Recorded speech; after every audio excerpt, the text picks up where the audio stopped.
First Deputy Prime Minister, Manthurov, colleagues, dear friends, it's a great pleasure to join you all at the forum this evening.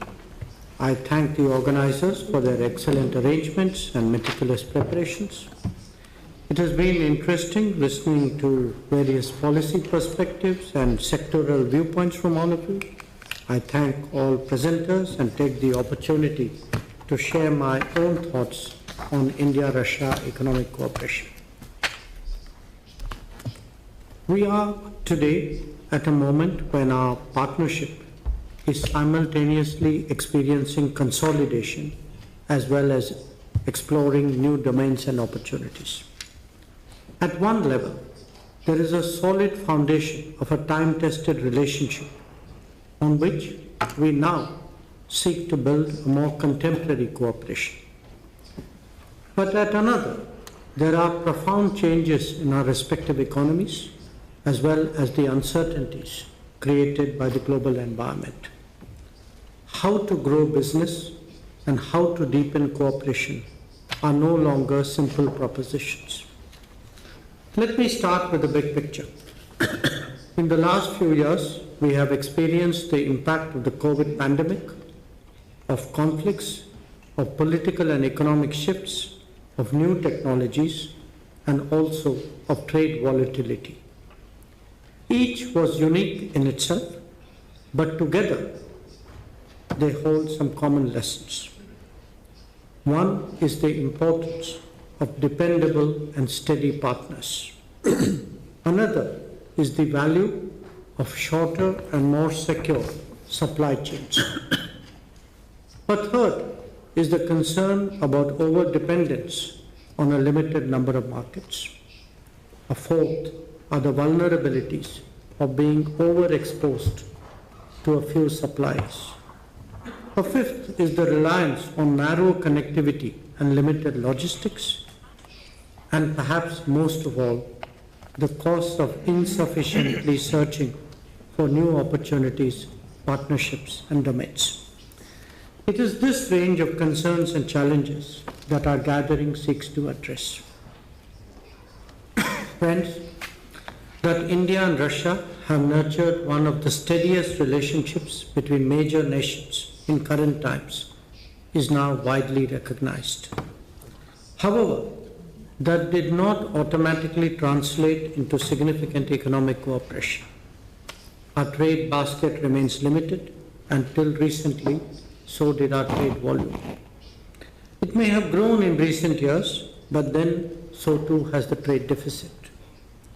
Both the diversification and balancing of trade now urgently mandate more strenuous efforts on our part. At the end of the day, they are essential not just to reach higher trade targets, but even to sustain the existing ones. The answer here lies essentially in the complementary nature of our respective economies. And India, the GDP of $4 trillion plus, growing at 7% for the foreseeable future, has an obvious need for large resources from dependable sources.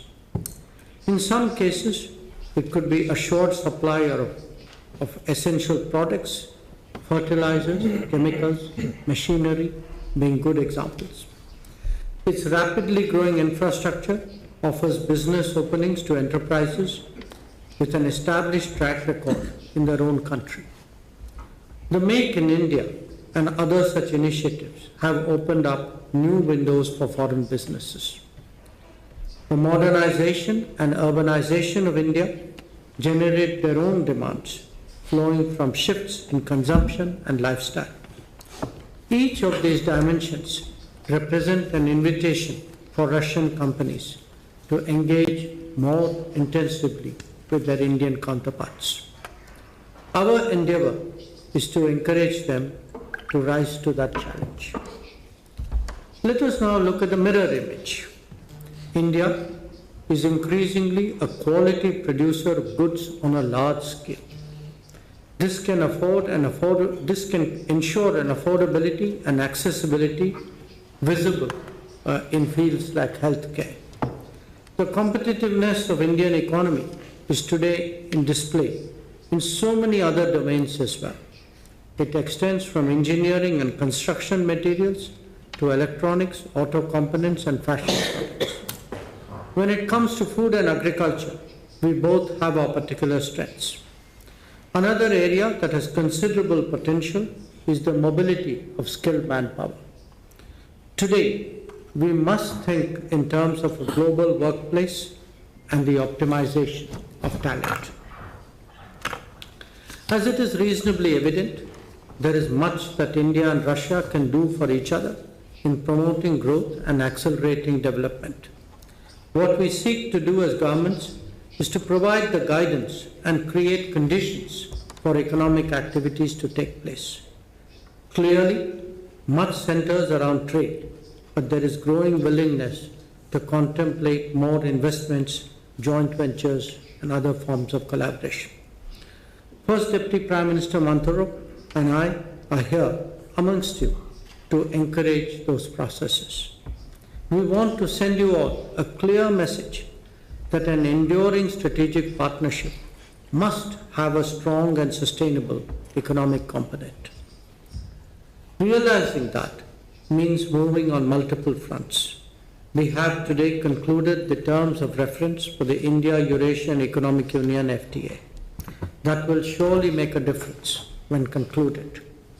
We spoke about motivating joint ventures in key areas where the demand is already established. Some initiatives of significant investment levels were also spoken about. Our skilling and mobility endeavors have started to take off. The desire to improve connectivity is also expressed through multiple options. Ensuring that trade settlements and other financial payments become smoother has also been recognized and, more important, acted upon. There is a more active search for opportunities and partners in various fields. But in the final analysis, what we really need is for businesses to step forward confidently. Not just that, also ensure that there is a close collaboration between what governments are discussing and businesses are planning.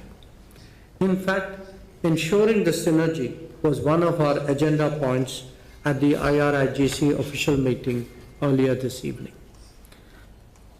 So friends, I know that all of you share these aspirations and sentiments.